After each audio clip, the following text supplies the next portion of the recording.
camera and your mic. Hey, he said that you can use your notes. Oh, yeah. You can use your notes in your book, but you have the class period. I cited. That's really good.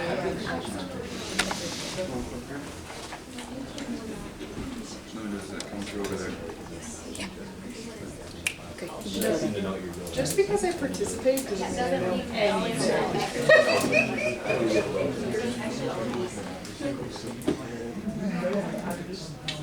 They're just things that I know and I don't know how to apply.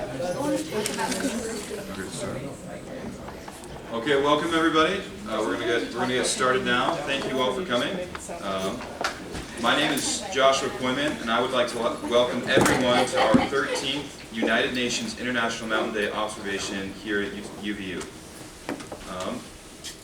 I am the current president of the Sustainable Mountain Development Club here at UVU under the umbrella of the Utah International Mountain Forum, or UIMF, a coalition of student clubs at UVU. Further, I'm majoring in National Security Studies and I'm minoring in Spanish translation and French on the side. And I'm also the head researcher, writer, and writing manager of the UVU podcast in the interest of national security, which I don't know if you got the time.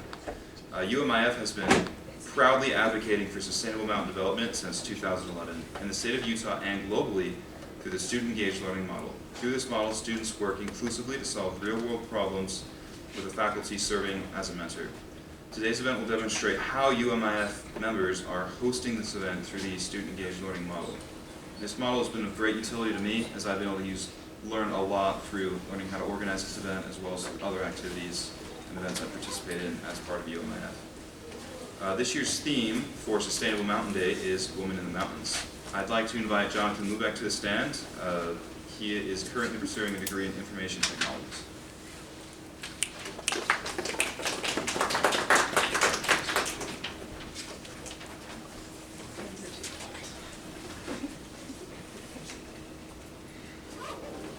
Good morning, everyone. Dr. Ligo is the Chief International Officer for the Utah Valley University. Dr. Ligo organizes and manages UVU's global and intercultural academic initiatives, working mainly with external communities, including the Governor's Office of Economic Development of the State of Utah, the United Nations, World Trade Center, and many other organizations, chambers, and global companies. In 2022, he hosted the first international academic conference on why it matters, focusing on the UN 2030 agenda for sustainable development.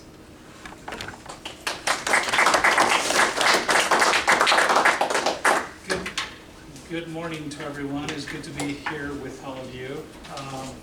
It's a great honor every December when it comes around that we have this event. And thanks, appreciate Joshua for your diligence and for putting this thing together and for the emails that you sent to remind me and all the things that you have done to make sure that this event actually continues after so many years. And also, Dr. Abiftai, thank you very much for your leadership. Without you, this would not be possible, and we acknowledge that. So it is a great gathering. My name, as was indicated, I'm Baldomero Lago, and I work here on campus. I oversee the global engagement opportunities, and we are also an entity, along with the university, that is affiliated to the United Nations through the Department of Global Communications. And I'll tell you just briefly a little bit later on our role and what we do and what we're looking at, forward to continue to do. But today we are celebrating the International Mountain Day, as it was indicated in the introduction. And the reason why this day has been set aside by the United Nations is for three purposes primarily. International Mountain Day. Number one is to create awareness of the importance of mountains. I think that is very relevant. We are so privileged to be surrounded by some of the most majestic mountains around the world. We take it for granted. But let me tell you, as I welcome individuals to the state, as I welcome friends and family to come to Salt Lake City, that is the first shocking event that happens in their eyes when they see our mountains, right? And there is one room here on campus at the library called the Timpanogos Room. And I love to host meetings there, so our special guests that come from abroad, they can actually look at Timpanogos and say, wow, what a beautiful thing. So sometimes we take it for granted. I was born and raised by the ocean in the northern coast of Spain, and so I love the ocean. And every time I go back, I love to just sit there and watch it and just enjoy it.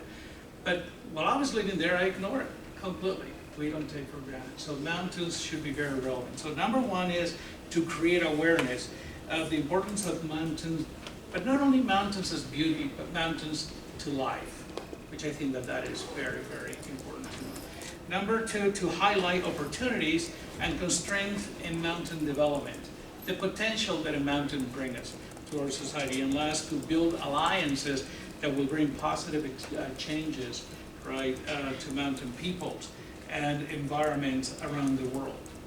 And as I travel a little bit, and I've been in areas of the world where mountain ranges are prevalent, I can see the impact in their economy, I can see their impact in their culture, I can see the impact in all society, how relevant mountains are. As also was introduced, this year's theme for the International Mountain Day is Women Move Mountains. How beautiful is that? Women move mountains. That is the theme. And the reason being is because women play a very significant key role. Think about this, especially in a lot of the villages around the world. Those women that live nearby the mountains, they play very important.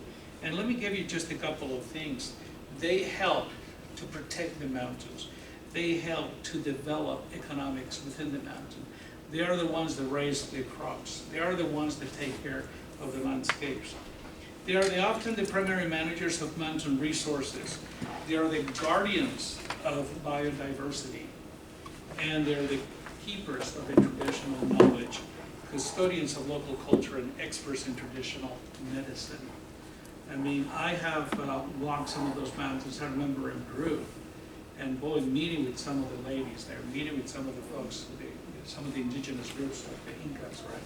And learning from them the significance of the mountains, right? This day is the perfect day for all of us to promote a few things. And since the theme is Women's Move Mountains, one of the main themes that is promoting is gender equality, which according to the Sustainable Development Goals, it is goal number 5, right? The sustainable on gender equality. And then if we improve our gender equality, we are improving everything else. We are improving social justice, we are improving livelihood, we are improving resilience within the communities. So Women Move Mountains is critical. I want you to know that the mountains make up for 1/5 of the large environment in the world. Think about this. Of all the masses of water and land, mountains represent 1/5 of all of the world's landscapes and provides homes for more than 1/10 of this society, of our societies. 1/10 of our society live in the mountains, right? And what does the mountains provide? From water, right, food, hydroelectricity, shelter, fresh water. If we don't take care of the mountains, we're going to be in big trouble. So I am very grateful that at Utah Valley University, we are taking the lead. I don't know other universities that may know, but I don't know other universities with their own community that are so proactive when it comes to understanding mountain development as Utah Valley University. So we're very happy and we're very glad that we have leaders among our faculty that actually are promoting this. As I mentioned, Utah Valley University has been affiliated to the United Nations since 2017 through the Department of Global Communications. And that served as a vehicle for us to invite the UN to come to Salt Lake City in 2019 to celebrate the 68th annual Civil Society Conference that happened back in 2019. Well, this year, it was announced in 2022, we were able to host the first international academic conference. And just to give you an idea, folks, we are releasing a summary of the conference coming up this week. But just to give you a notion, 61 countries participated at this event. Over 2,000 individuals participated. So, I mean, this was a very significant element. There were more than 100 presentations conducted on campus. We have 13 thematic sessions. We had side events, a big service project that also were all related to the theme of sustainability. But there was one element of the conference that really brought to the attention to many individuals, not only locally, but also nationally and even at the United Nations. That was the very first time that academia, as well as academicians, as well as students, were able to submit papers, research papers, to be published at this conference. I want you to know that 32% of all papers submitted were published at this conference. 32%. That was a peer review out of more than 40 top expert scholars throughout the world that review the applications and all the submissions. And folks, I want you to know that those papers have been published. They're actually online, and we have been able to print some of those papers. Well, all of them. This is just volume 1.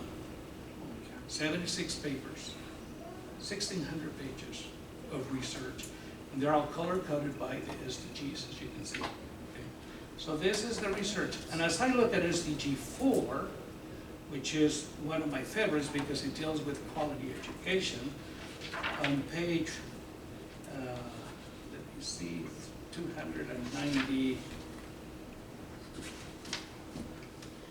page 299, I come across this beautiful article titled Inclusive Co-Curricular Educational Model for Implementation of Sustainable Development for Rural and Mountain Communities, authored by Dr. Bhaktived Saib, as well as Dr. Rusty Butler, as well as Wendy Young, and as well as Ted Udall.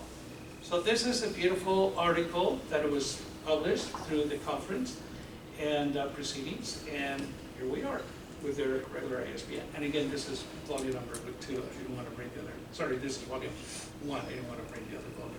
They're too heavy. But anyhow, we only printed a few of these publications and they're currently at several universities, and they're very expensive to print those volumes, so that's why we didn't do the collection. But the last thing I want you to know, this is, folks, can you see this right here? UVU on the back, why it matters for the UVU logo.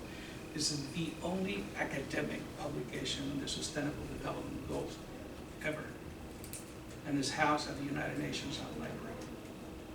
So folks, UVU and folks like you are leading this discussion. And what I want to leave with you is that energy to continue to promote mountains. And as you leave campus, be a spokesperson for these initiatives. And again, thank you, Dr. Avisai, for your efforts. Thank you, students, for being here today. And I wish you well today during this conference. Thank you.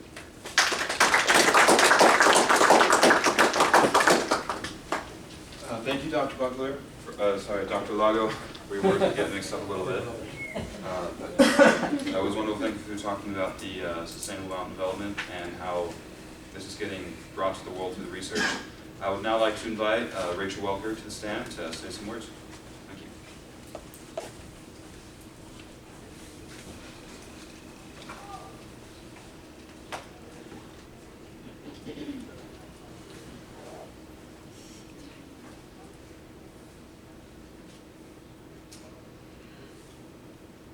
Hello. Dr. Rusty Butler was the Associate Vice President for the International Affairs and Diplomacy and the Director of the Utah-Russia Institute until his retirement in mid-2016. He is now the main representative at the United Nations for the Russian Academy of Natural Sciences, an NGO in general consultative status with UN ECOSOC. Under his leadership, UIMF members have participated in every session of the United Nations Commission on the Status of Women from 2017 until 2022. He also contributed to every IMD observation by UIMF until 2010. Dr. Rusty Butler.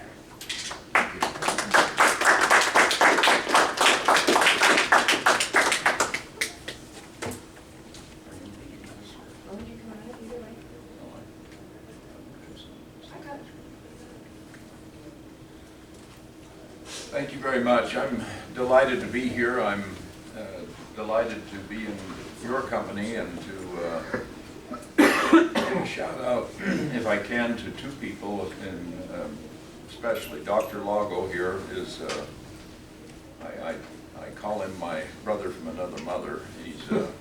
We're longtime colleagues, and I'm so grateful for what he has done.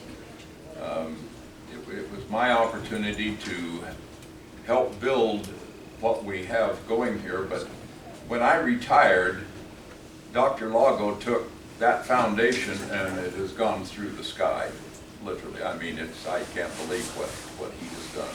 It's absolutely magnificent. And I commend him, and I commend his staff, especially Amy Barnett, who is, I'm sure that you will admit she's your right-hand person. Both hands, as she was mine as well. And the other is Dr. Abdishayev, who you know. I call him Ambassador Abdishayev. He was Ambassador of the Kyrgyz Republic for 9 years to the United States and Canada, and I just have the habit of, that carries over, of calling him Ambassador Abdishayev. And I've become dear friends with him and his wife, and we've been dear friends since 1999, so it goes way, way back. Also, I'm very grateful for Aletha, whom I'm going to mention just a little bit later. But let me just talk about SMD is Sustainable Mountain Development. I brought a laser pointer that I've had for forever that I'll use. It's not too powerful. It's used for astronomy. It's green and it's quite powerful. If you could just change that. Thank you. The SEL, the Student Engaged Learning Model, started in 2011, which is an inclusive co-curricular model, and it involves, much to my delight, it involves non-traditional students. And there are many non-traditional students here at UVU. Non-traditional students are usually those who are age 25 or older, of which, where's Aletha? Aletha, right there. Hi. Aletha is barely over 25, more or less. She is the archetypical non-traditional student. 4 children. 5 children. 5 children. 5 children. When did the 5th one come? 4 years ago. Oh, I lost I'm old. count. Anyway, she is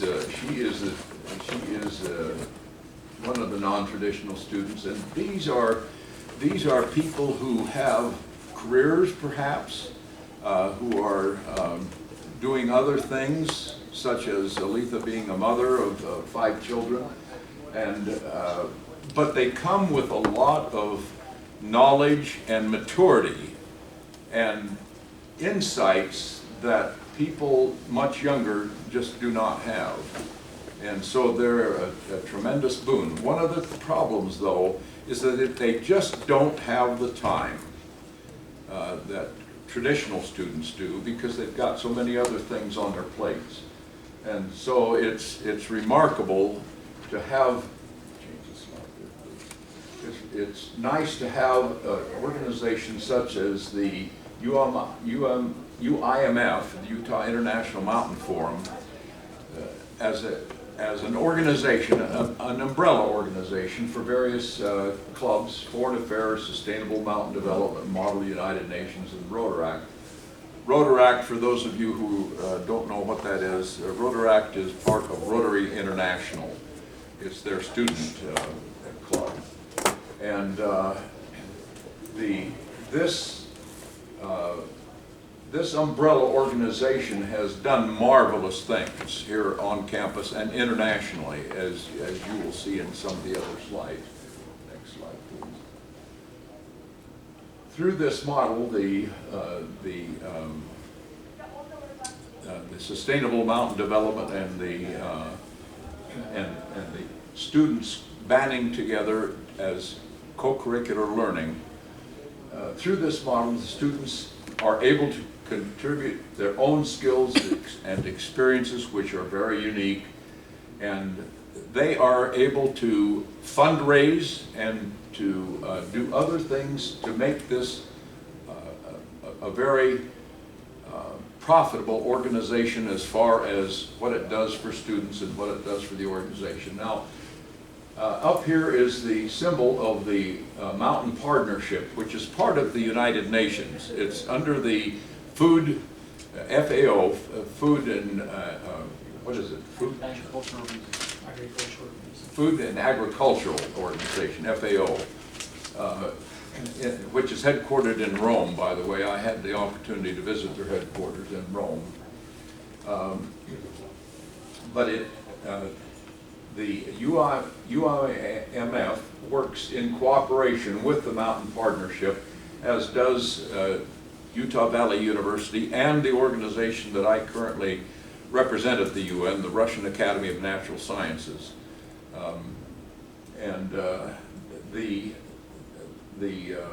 The members of Utah Valley University have had some wonderful experiences because of things that have been organized at the UN.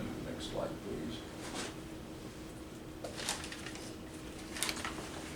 please. The Sustainable Mountain Development Goals, the SMDs, were never the SMDs until they went through an open working group. The open working group was the open working group of on the SMDs was a lengthy process that took place in developing the SDGs. I'm sorry. And one of our students here at Utah Valley University, Joshua Molina, who was the president of the UIMF, had the opportunity to actually make a formal statement at the United Nations in front of the open working group. He was invited by the two co-chairs. The two co-chairs were, one co-chair was the ambassador or the permanent representative of Hungary, and the other was the ambassador or permanent representative of Kenya. And they invited him on behalf of Utah Valley University, the only university in the world that was given that opportunity to testify or to make a formal statement to the open working group. Now, the open working group is the group that presented all of its findings that eventually became the SDGs. A particular interest was goal number 5 that Dr. Lago referred to, and that's gender equality, and that's one of the things that has been worked on very heavily here at UVU is gender equality. But also the development goals 6 and 15, which relate specifically to or at least those sub-goals, to mountains. Next, please. This is Csaba Korosi. Csaba is was the PR, permanent representative or ambassador of Hungary to the United Nations, who was one of the co-chairs of the open working groups that developed the SDGs. He is currently, right as we speak, is the President of the United Nations General Assembly, and was hosted here on campus in 2012 together with his wife and daughter Lily. His wife is Edith, and he and I have kept in pretty constant contact since 2012 and have become quite good friends. And about a month ago, I received a call from him personally, inviting me to come back and to meet with him in his office at the United Nations. And I will be there on December the 19th of this month, with him and as well as with his wife Edith. And one of the things I'd like to do is re-invite him to come back here as the President of the General Assembly. If I have your permission. I don't represent UVU anymore. Also, one of the individuals that we, this is His Excellency Martin Sejek, who was at the time of his visit here, was the president of ECOSOC, the Economic and Social Council at the United Nations. One of the 5 main bodies within, such as the Security Council and the General Assembly. ECOSOC is the one that promotes most of the social and economic agenda of the United Nations. He was hosted here in 2015, and here he is with members of UIMF and of course Amy Barnett right there, who's always in these pictures, and Jessica Molina, who made the statement at the Open Working Group. We're fortunate to have had these types of individuals here on campus. Next slide, please. We also hosted Peter Thompson. Peter was the president of the United Nations General Assembly from Fiji. Wonderful gentleman. The other co-chair of the Open Working Group was His Excellency Ambassador Kamu, who is from Kenya. So the 2 co-chairs of the Open Working Group that developed the SDGs have been on this campus, and I believe this is probably the only campus in the United States that has had that honor. But in addition, we've had many others that have been hosted through the Student Engaged Learning, the SEL model here on campus. From the Undersecretary of the United Nations that was here as part of the 2019 that took place in Salt Lake City. Next slide, please. But also the PR of Romania, quite a character. Just as an aside, we took her to BYU to visit. It turns out that she has a singing and a dancing career previous to becoming the permanent representative of Romania to the United Nations. And she heard about this international folk dancers at BYU and wanted to visit them. Well, it so happened that we were there during one of their rehearsals, and what did she do? She got out on the floor and danced the same dances with them. Hungarian, or I should say Romanian folk dances, much to the delight of the students there. And then she sang some Romanian songs, Romanian folk songs, which was really a wonderful experience. This is the ambassador or the permanent representative of India that we hosted here. At the time that we hosted him, there was more attention paid to him than to his wife. And it was only after he left that I learned that his wife was the executive director of UN Women. A much higher position than what he held as permanent representative of India, as far as the United Nations was concerned. And I felt a little chagrined at that. but at least she and my wife had a wonderful time together and were able to bond. The Ambassador of Macedonia as well, with one of our students.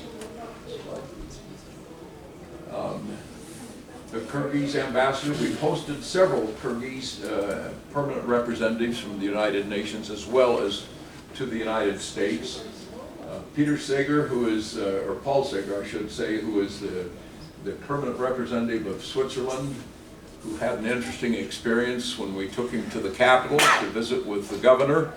It just so happened that on the steps of the Capitol, a group from the Navajo Nation was putting on a display of of their native dances, and when they learned who he was, they put on a special display just for him. And he thought that he was being treated royally. Little did he know that this was not set up in advance. Ambassador Spinelis from Greece as well, and these are all people who interacted with the students of UIMF and with other clubs here on campus, and who were helped in hosting by the students here on campus as part of the student engaged learning. Next, please. Also, Ambassador Yinga, who replaced the other ambassador from Romania, Ambassador Ignacy of the Republic of Georgia.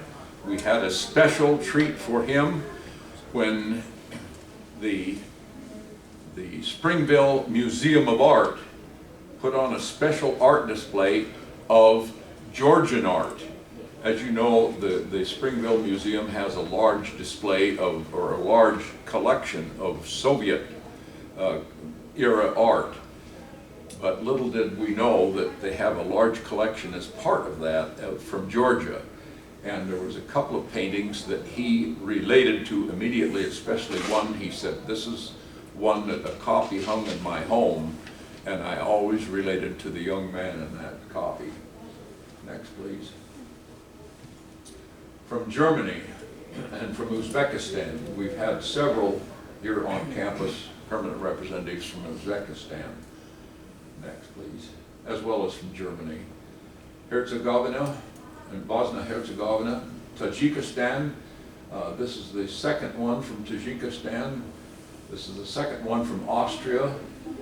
Again, as it states, as advocacy efforts, they were hosted through the student engaged learning model, and students were always heavily involved with hosting them. Next, please.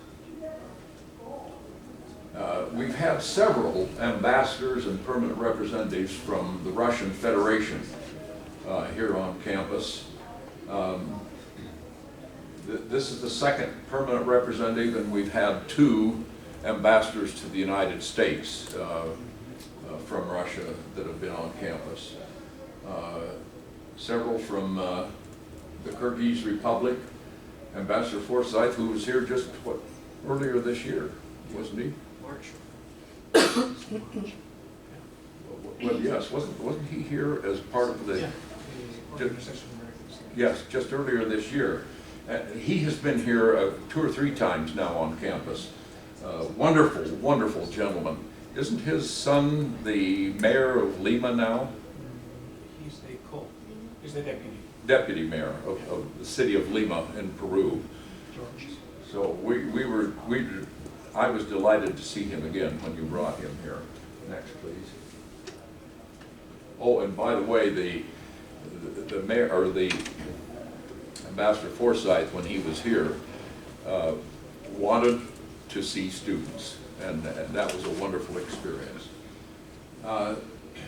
We have had 4 Women of the Mountains conferences, and these were conferences down here, forums to continue.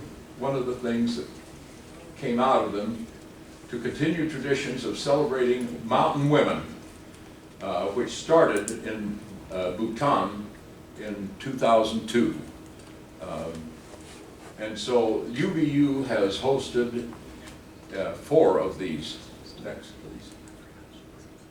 The first one was held in 2007 when we had 120 participants. These were high-level participants, not just regular participants, but high-level participants from 22 nations here on campus, including ambassadors and other high-level dignitaries.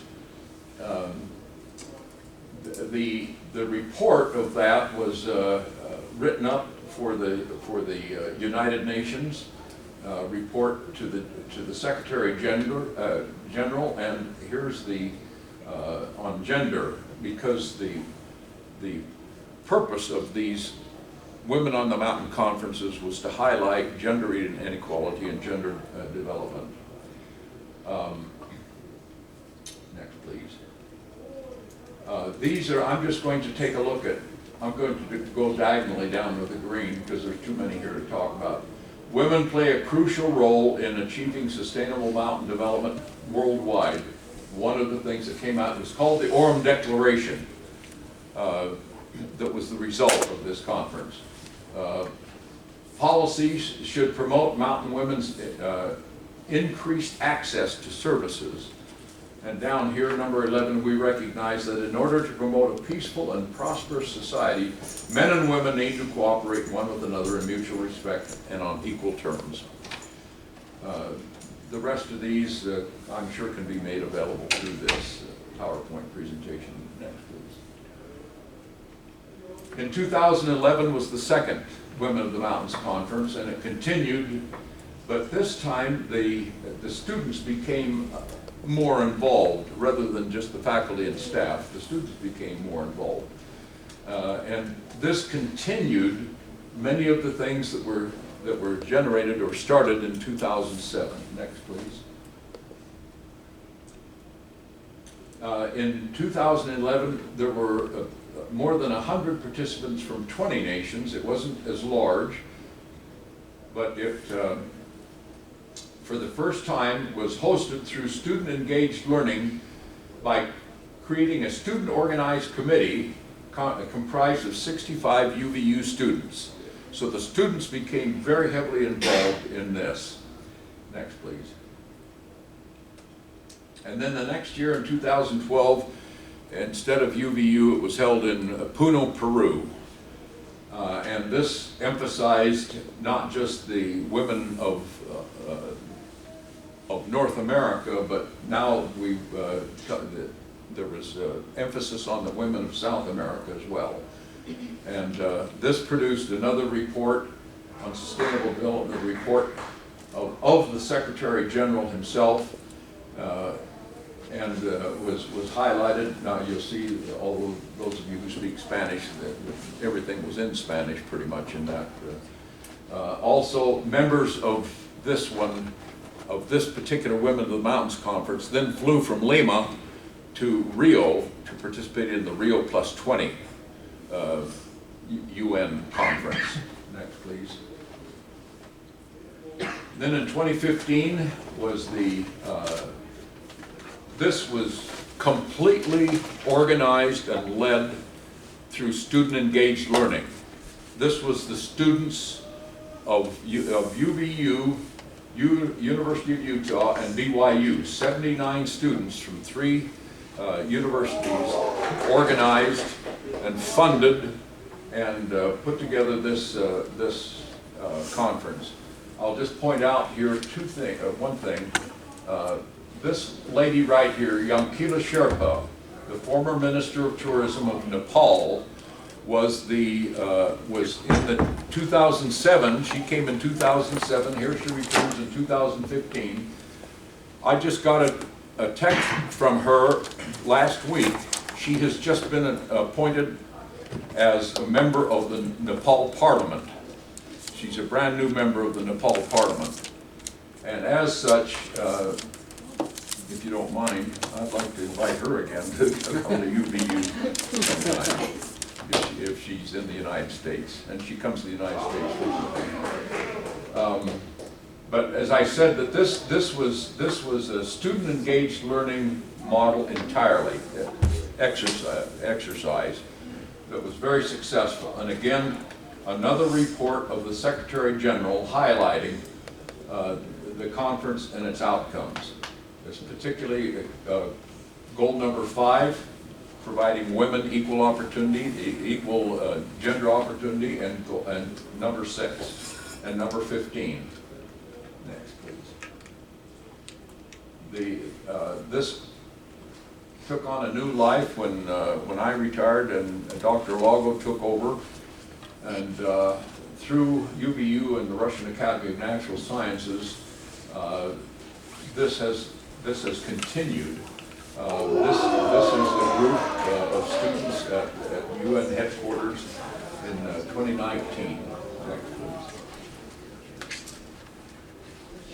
Since 2006, UVU and UIMF have contributed heavily to the sustainable mountain development, not only in the state of Utah, but with the United Nations.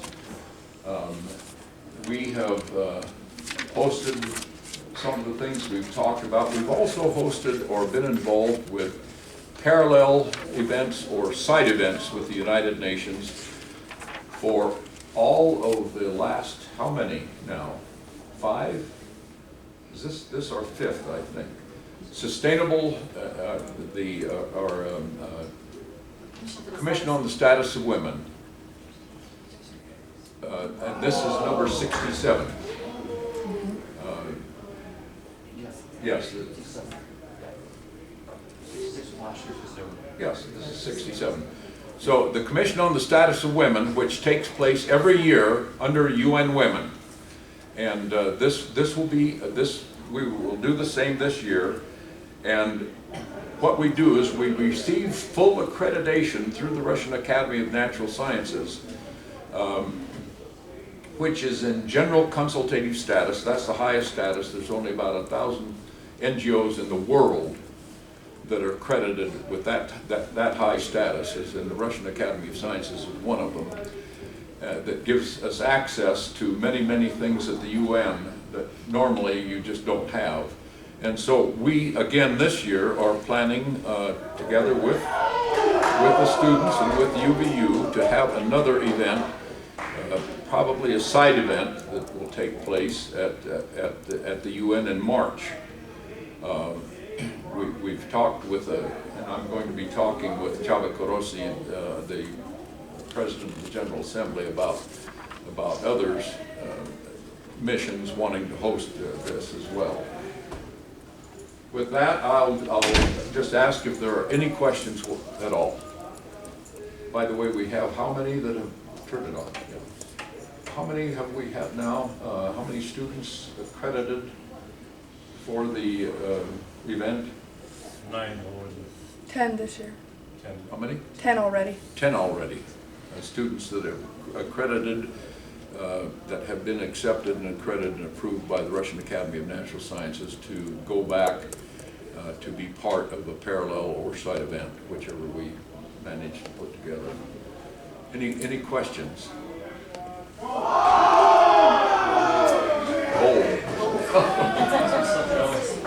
I was wondering, what are like examples that you've seen of like gender inequality in mountain communities? I've heard a lot about like promoting it, but I don't really know like what inequality there is. Like I'm just not aware of it, so. If you have any Okay, I failed to point out on one of those slides, my wife was in one of them. Okay. Now she's been deceased for approximately 4 years now. And I learned very early in my marriage that I had married way above myself, as Bald Merrill has told me he's done also. And she took me to a whole nother place when it came to gender equality. I mean, she was the ultimate in gender equality, and in fact, she became the honorary consul general of the Kyrgyz Republic and was awarded an honorary degree because of her work. But she focused on equality in things that sometimes we don't think about. Now, in the United States, women have a great deal of equality legally, but that isn't true around the world. I mean, women just cannot, say, own property like men do in many different nations, or have access to justice, or have access to other services, such as women do here. Now, that isn't to say that women are treated absolutely equal in the United States to men, because I disagree with that. If I may add, I grew up in a rural Utah town, about an hour and a half south of here. It was very, very common for women to get married at 15, 16, because we were a farming community, and so babies were like important. I didn't think it was a problem until I came up here. I thought it was just a normal thing for women to be pregnant at 16 or be married by 16. And down there's a much bigger gender equality than you find more in the urban areas, even here in Utah. There's, across the nation, maternal wards are shut down after COVID. There was a lady in Ohio who walked 3 hours in full-blown labor because it was snowing, they couldn't get an ambulance to her, and that was in Ohio. It happens, we just don't often hear about it because no one really pays attention to the mountains. I don't want to get Letha started. I'm passionate about this part. Jordan, Thank you so very Alita much. is leading efforts at the Commission on Status of Women. She will tell about what is happening in Utah as well. We have so many issues. By the way, Dr. Laga always supporting our EDC, and he is co-sponsoring with us. He will be at the Commission on Status of Women again for the 6th time. Well,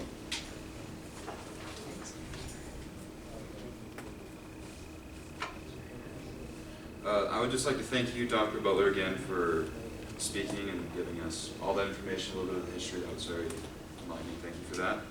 I would now like to introduce McKay Brooks and Lila Mitchell to the stand. They'll be introducing some of our speakers, our student speakers, actually. Great to be here.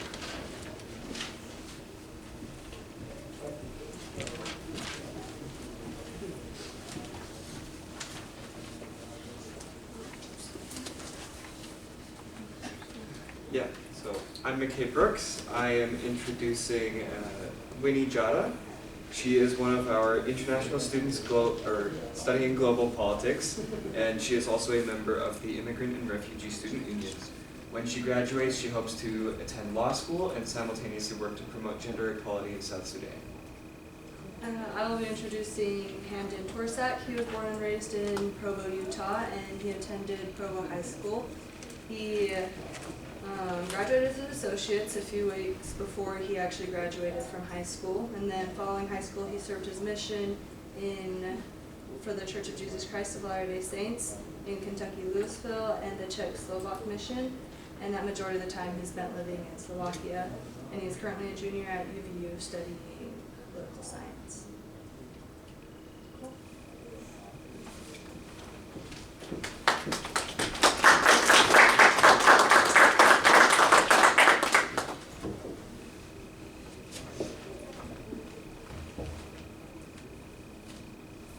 Hi everyone, my name is Winnie Jada. I am an international student from South Sudan, and I'm currently studying political science with an emphasis in global politics. And this is my first semester at UVU, so I'm grateful for this opportunity. So I just have a map that shows the location of Sudan and South Sudan for those who might not know. It used to be one country up until 2011, where South Sudan got independence from Sudan, so they're now two different countries. I'm just going to talk just a little bit about the geography of the country. Both countries have like a mixture of plains, plateaus, and mountains, but the most dominant feature in both countries is the Nile River.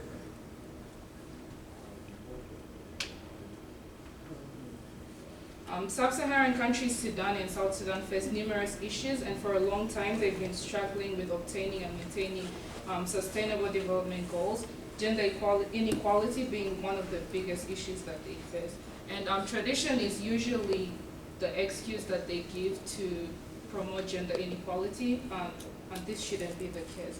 In Sudan, there are laws that restrict women in whatever they wear, and there are laws that restrict the representation in government, and we have child marriages, and also women face harsh cultural practices such as female genital mutilation, which was banned in the country in 2020, but there are still very many regions in Sudan that still practice this. And women who often speak up against these things face a lot of abuse from the government and also from military. In South Sudan, women face similar issues as those in Sudan, since the countries used to be one. And the biggest issue that they face is child marriages. And according to the United Nations, South Sudan is the country with one of the highest rates of child marriage, with over 52% of the population getting married before the age of 18. Women also suffer gender health disparities, and due to violence in the country, there is limited access to health facilities, hence a high mortality rate. And women also face gender inequality in education, and due to the high rates of early child marriages, girls are more likely to drop out of school after marriage and take care of their new families while the men continue to go to school. This is just a quote that I got from an article, one of the teachers in Sudan, where he talks about the dressing in Sudan and how they vary from hijabis, and that's mostly the most common way people dress, and it's seen as appropriate and it's modest. And then we have girls who just wear pants, which is seen like a Western thing and is often frowned upon. And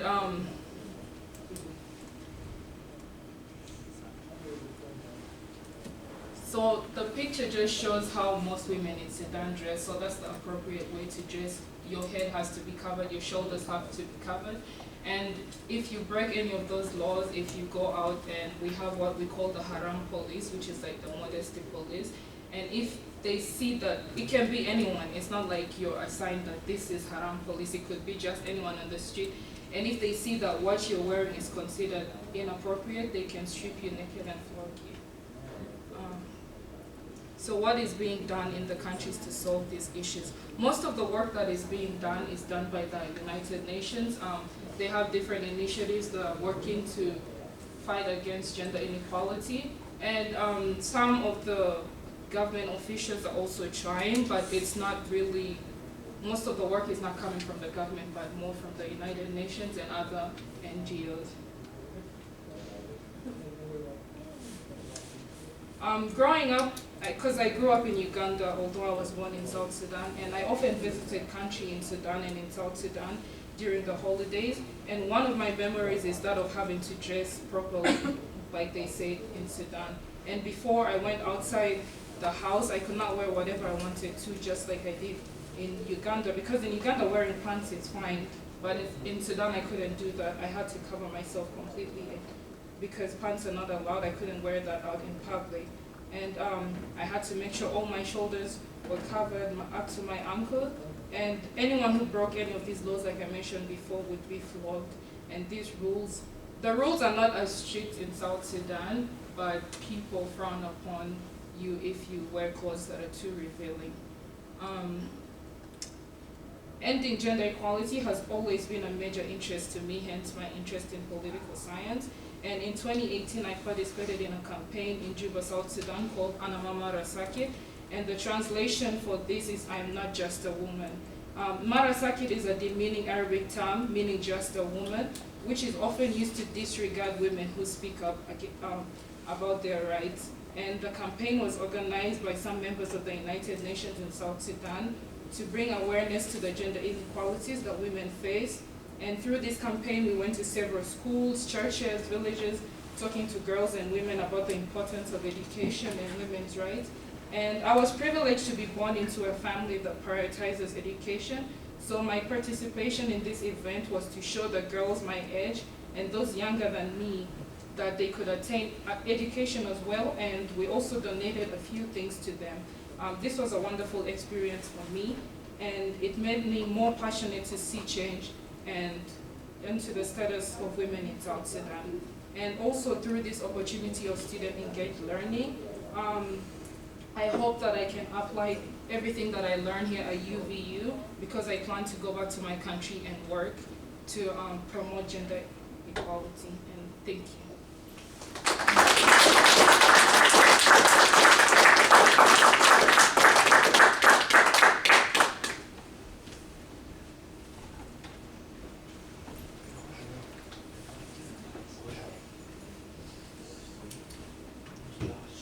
Ladies and gentlemen, I'm Handon Torsak. I am a student here at UVU studying political science with an emphasis on global politics. So, in my short lifespan, I've had the opportunity to observe people and live in the Rockies, the Appalachians, and the Carpathians while I was in Slovakia. It was fantastic. And today I have the privilege of talking about a few people who have had some of the greatest impacts in my life. Women of the mountain, and one of them is my mom, Deanne Torsak. So, after my mom got married, had 4 children, and she returned to UVU as a non-traditional student. She earned her bachelor's degree with a focus on American government and 2 minors in constitutional studies and Native American studies. And during this time, she participated under the umbrella of the Utah International Mountain Forum, participating in the Women of the Mountains Conference in 2015, one of those students that hosted it, and this very conference in 2016. She is the executive secretary for these, and I can honestly say she put in a lot of work. And in these years, in 2015, 2016, dignitaries from all around the world came, and my family had the privilege of hosting 2 women from the Hunza Valley region of Pakistan. And as I mentioned, so these 2 women from Pakistan stayed with us for a few weeks during these 2 years. First was Noorani Barakat and Mehak Assad. They are wonderful. The one thing that was in common that helped first start a relationship with them and my mom was that they were women of the mountain. And in my case, I was a son of the mountain, so I was able to build that relationship with them as well. And during their stay, I was able to see a lot of unique things, unique cultures, languages, beliefs, and they spent time asking us questions, getting to know our beliefs, our practices, and they even participated with us in these practices. And then we were able to do the same. We asked them questions, participated in their cultural practices. So, Noorani, something cut off, but Noorani, she introduced me to the glory of Middle Eastern food. And she even taught me how to cook curry, and I still practice that today. She showed me the beauty of written Urdu, so the language of Pakistan. She also, she was a graduate student who came, and she was studying agriculture. The reason why she chose agriculture was so she could return to Pakistan and help her mountainous community to thrive and develop. This is the lesson that I learned from Noorani, and that each of us should also know. Whatever we may be studying, or whatever career we may be in, we will find the greatest fulfillment in life and in our career and studies if what we're doing is helping others thrive. That's where we will find the greatest fulfillment and the greatest joy, is using those skills and talents to help other people in their time of need. And as a side note, this picture is my mom's favorite from the conference in 2015, because you have a Christian, a Muslim, and a Hindu working together, united in one purpose, to help women around the world. So, the next one, now, Mehak. She was a filmmaker who made a documentary about a unique people called the Kalash. They are a religious minority in Pakistan. Only 3,000 of them are in existence. And the Kalash people are an animist group among the majority of a Muslim population. And so her documentary helped raise awareness in Pakistan about this unique people, the Kalash. So we hosted Mehak for a few weeks in our house, and she was able to participate with us in a Thanksgiving celebration with our extended family, something they did not have in Pakistan. She loved it. And another thing she did while living with us was she gave us Islamic clothing. We were able to experience that glory of that culture and the beauty of it. It was wonderful. She also visited and enjoyed talking to students at my little sister's elementary school. But the one thing she taught me was the importance of learning about others and supporting those who are in need. And that's the thing she worked hard to do when she came in 2016 for this very conference. Now, when Mehak and Narani arrived, they were complete strangers to us. We were afraid that we wouldn't get along. But when they left, they were family. They gave us the honorary titles of mommy, dad, sister, brother. And eventually, Narani, she would return to Utah to come and celebrate a family Christmas, because she's never celebrated one before. And even later, she would come back to introduce us to her wonderful husband, Kareem. I know what you're laughing about in that one. As you can tell, I'm a fan of group photos. This is the lesson that all of us need to learn. This is the lesson that this conference is trying to help us learn. Is that no matter where someone is from, their race, their religion, we can learn from them and develop family-like ties with them. My parents taught this to us kids through their example and gave us an environment where all of us could thrive and learn for ourselves the importance of loving others and tolerating their beliefs. They also taught us that when we embrace different cultures, it not only strengthens our own, but it helps unite people and enrich our lives. This was my experience, and it can be yours too when you embrace other cultures. So let's be kind to other people. Let us seek to understand others and build bridges of trust and not walls of intolerance. Another lesson I learned from my parents and the people of this conference over the years is that success often comes through a team effort. We frequently hear people sharing all of their accomplishments and the things that they have done, but this was not the approach my mom took.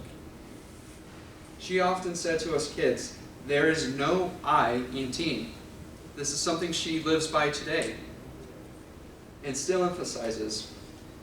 While it's true that during my mom's time here at UVU, she did a lot of things. Beck can attest to that. She did a lot of things. But she contributes that success to her team of friends and her colleagues. If you take nothing else from my presentation,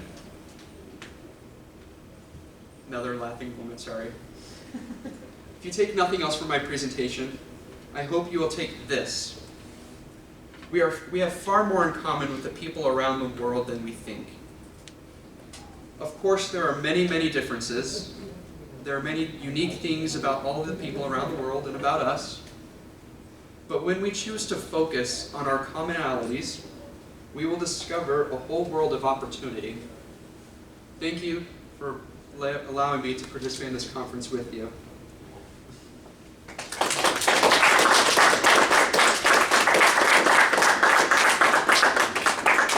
Thank you very much, Winnie and Handon. Those were wonderful presentations. Now I would like to invite Tristan Juarez to the stand.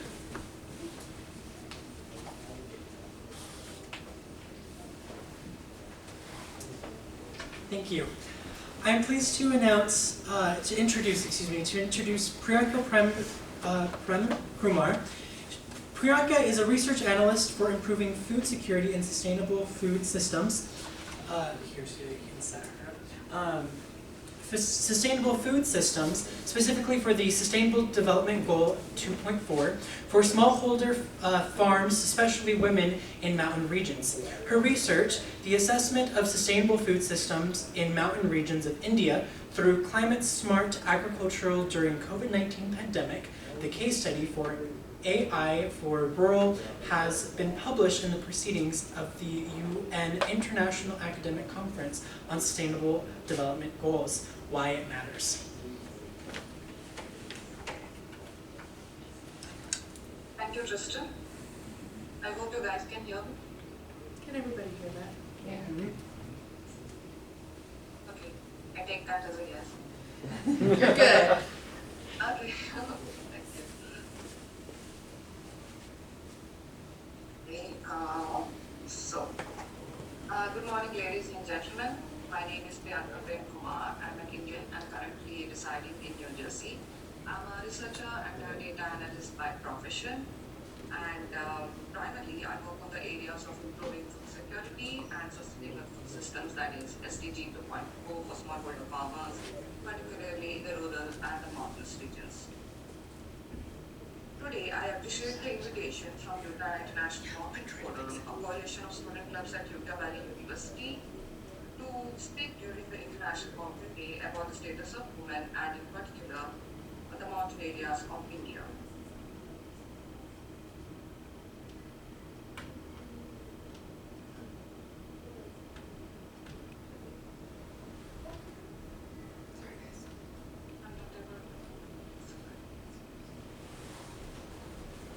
Your slides are showing, Priyanka.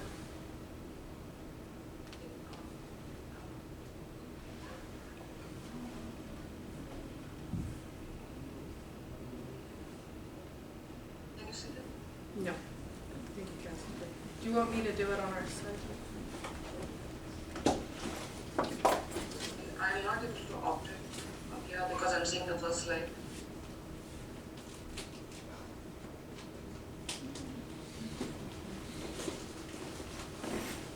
It's not going to the second slide. That's what I'm seeing. Okay. Just tell me when you're switching and I'll switch on our side.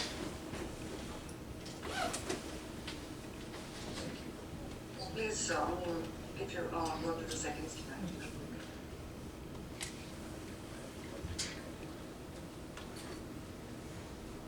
Okay.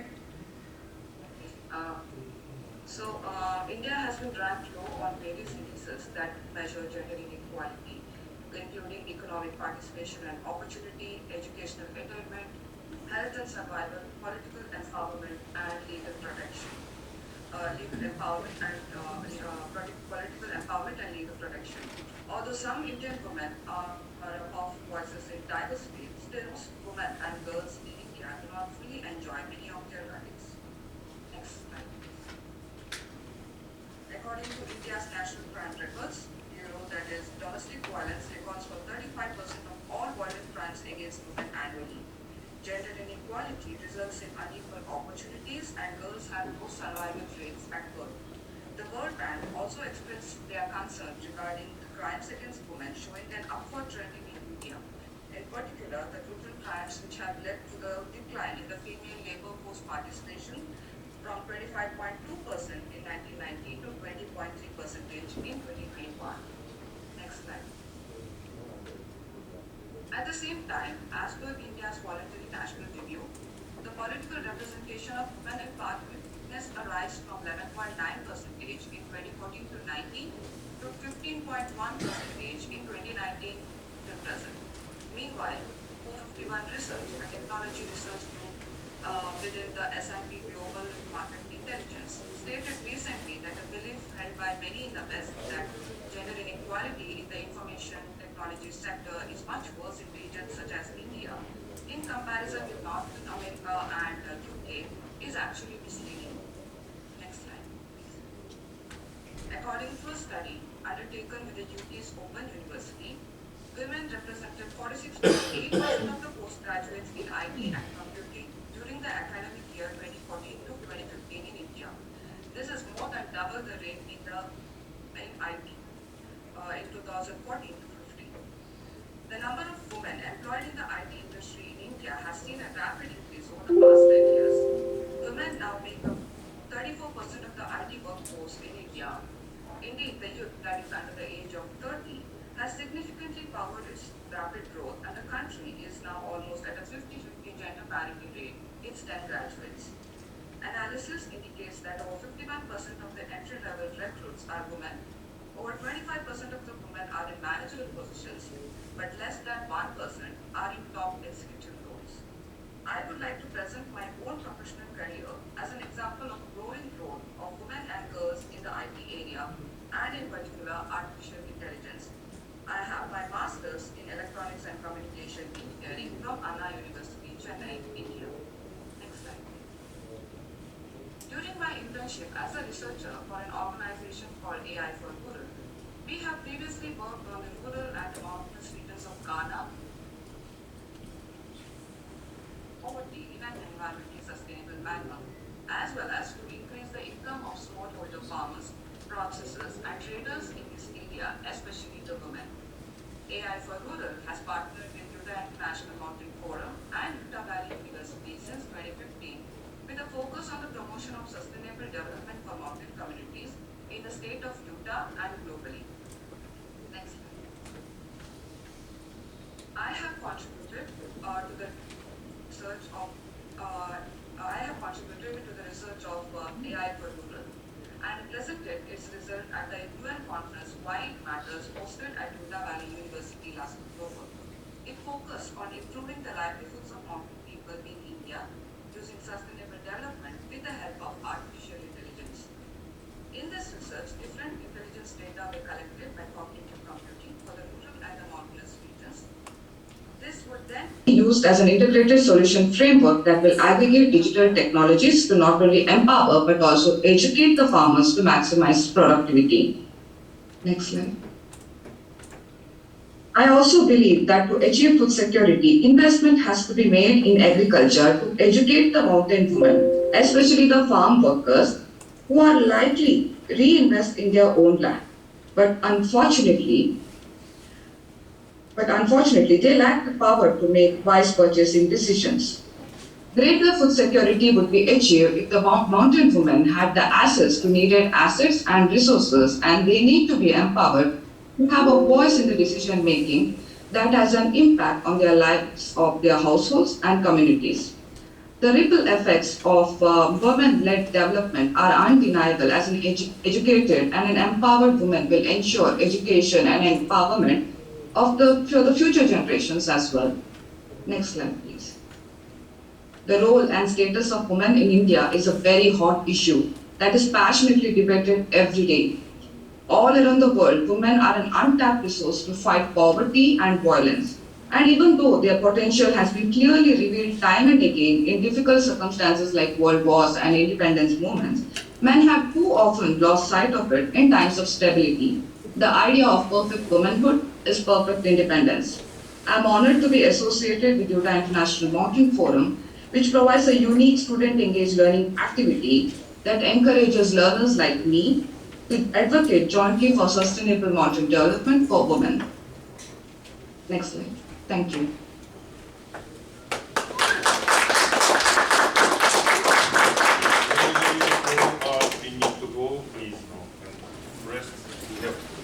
We have like 5 minutes. 5 minutes. Thank you. I would just like to thank Priyanka for her words on sustainable development in India. Now I'd like to invite Stephen Atkinson and Richard Welcher to stand. They'll be doing our annual award ceremony. Thank you. And before, just would like to again tell you that you see in the we have that some model how the students will be planning to speak at the Commission on Status of Women. Each of them 3, 4, 5 minutes, specific topics, research, Jordan, yeah? Most pressing, most important things before research, India, again, Utah, other places. It would be just fire.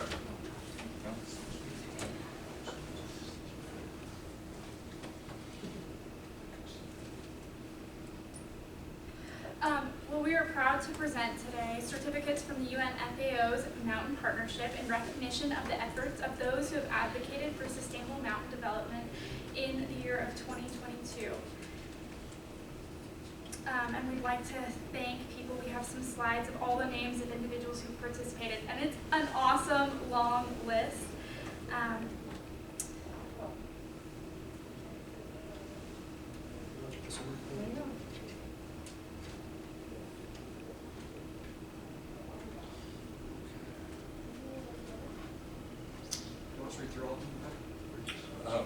Maybe just the presenters, but Yeah. first we'll post online. So the first one we'd like to present is Amy Barrett. Barnett? Sorry, Fisher. Barnett.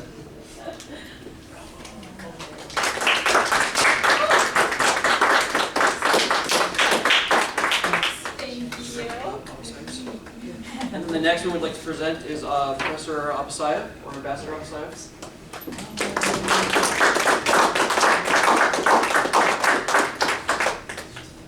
And then the next one we'd like to present is, of course, Dr. Lago. Thank you very much, Dr. Lago. And then the very next one is Dr. Rusty Butler. Appreciate you. Thank you very much. Hayden. Handed. I was calling you Hayden. I'm sorry, Hayden. And then Winnie. Thank you very much.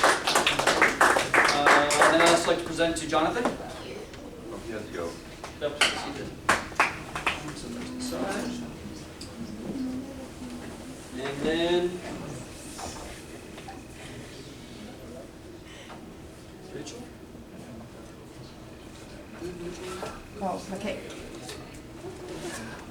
Please also keep in mind that those of you who submitted write-ups and then certain aspects of the UIMF activities already agreed to be posted, the certificates will be presented to you as well, but a little bit later, guys. Yes. We have a We also have one more certificate for McKay Brooks.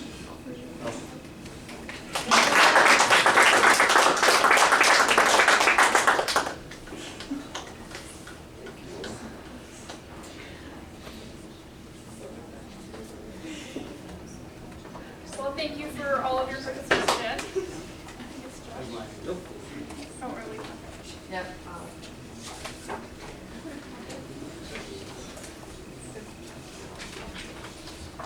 I just wanted to, 2 seconds, say thank you, Dr. Butler. Thank you to all our presenters today and my leadership team who this could not have been possible without. As everyone said, mountain communities are some of our most poorest and neglected here in Utah, in the United States, but especially around the world. And they need people like us to stand up and make a difference. UIMF has been doing this, and it is for this purpose that we were founded. Our efforts have been highlighted 3 times by the United Nations Secretary General's report, including in 2022, which recognized the role of the SEL model to empower both traditional and non-traditional students in SMD advocacy.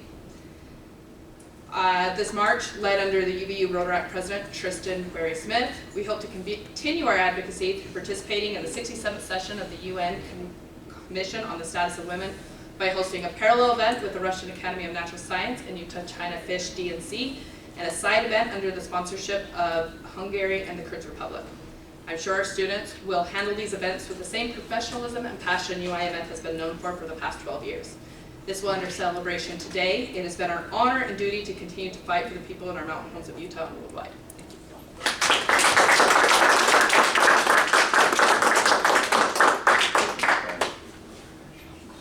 Yeah, thank you everybody for coming. That's all we have. We hope you have a wonderful afternoon. Thank you, Priyanka. I have a present. I will send it to you. Thank you so much. I believe you did amazing. Thank you. Sorry, I didn't mail it. So did you come back? What's over here?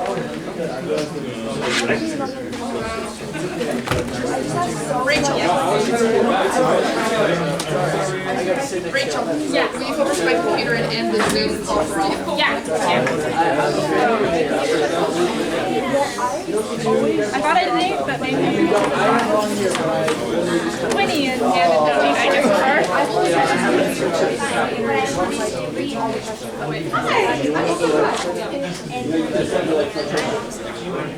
I could have said that, but I don't know if but I don't know if that was. There you go. So you maybe that applies.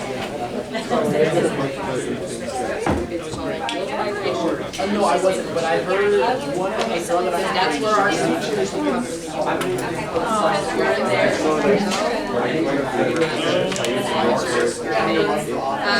me a favor. One of our I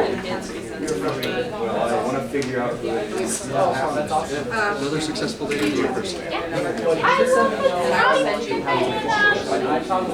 Yes.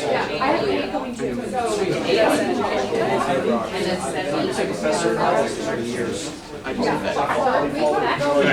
No, thank you. I apologize.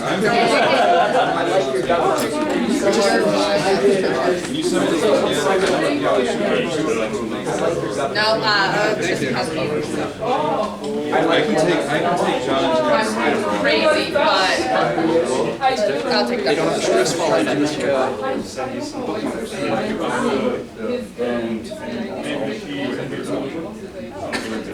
I'm so glad to be called. Thank you, Carly. God. It has to be a leadership Yeah, I don't team. think parents should be CSW. on this side what parents, what schools are being put in. Thank you all other for schools. You all. gotta take what's When you shut down your computer, No, Call it. Yeah. problems always happen, and look how well we handled them. Very well, thank you for starting out the audio issue. It was such a, it's a Zoom, I've never done a hybrid event, so I don't know. I haven't either. Oh, you turn off your camera? Oh, you can't, you're doing training. Stefan, will you can turn that off? Or give this to me. Present that to me. I got you like 2 pages of coming home to finish.